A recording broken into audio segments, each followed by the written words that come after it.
আসসালামু আলাইকুম everyone, welcome back to my YouTube channel. সামারের একটি জনপ্রিয় জুস হচ্ছে অরেঞ্জ জুস। আর এই অরেঞ্জ জুস আমি কিভাবে বানিয়েছি সেই রেসিপি আজকে আপনাদের সঙ্গে শেয়ার করব। এই গরমে প্রাণ ঠান্ডা করতে কিন্তু এক গ্লাস কমলার জুসই যথেষ্ট। তো এখানে আমি দুটি কমলা নিয়েছি। এরপর এই কমলা দুটির খোসা ছাড়িয়ে নিব। মাত্র একটি কমলা দিয়ে কিন্তু আপনারা চাইলে এক গ্লাস অরেঞ্জ জুস বানাতে পারেন। আমি এখানে দুটি কমলা নিয়েছি আর দুটি কমলা দিয়ে 2 গ্লাস অরেঞ্জ জুস বানিয়ে নিয়েছি। এরপর কমলার খোসা ছাড়ানোর পর কমলাগুলো আমি ছোট ছোট পিসগুলো বের করে নিলাম। এই সামারের জন্য এটা কিন্তু একটা বেস্ট রেসিপি এবং ছোট বড় সকলের স্বাস্থ্যের জন্য কিন্তু অনেক উপকারী। জুস বানানোর জন্য আমি এখানে ব্লেন্ডারে ঝাড় নিয়েছি।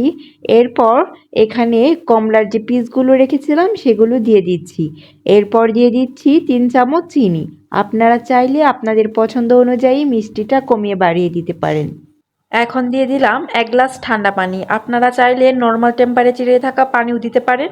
আমি এখানে ঠান্ডা পানি ব্যবহার করেছি। তো এখন এটাকে ব্লেন্ডার করে নিয়েছি।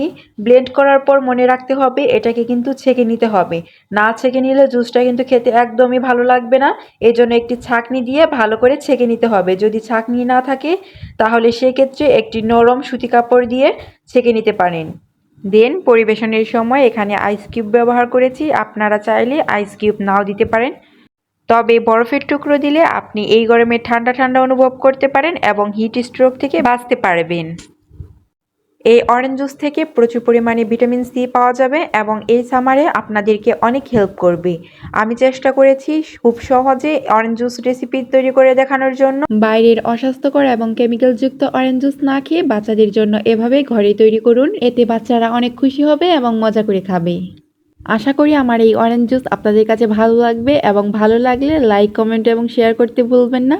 অবশ্যই সাবস্ক্রাইব করবেন। আজকে এ পর্যন্তই, আবার দেখা হবে নতুন কোনো একটি ভিডিও নিয়ে। আল্লাহ হাফেজ।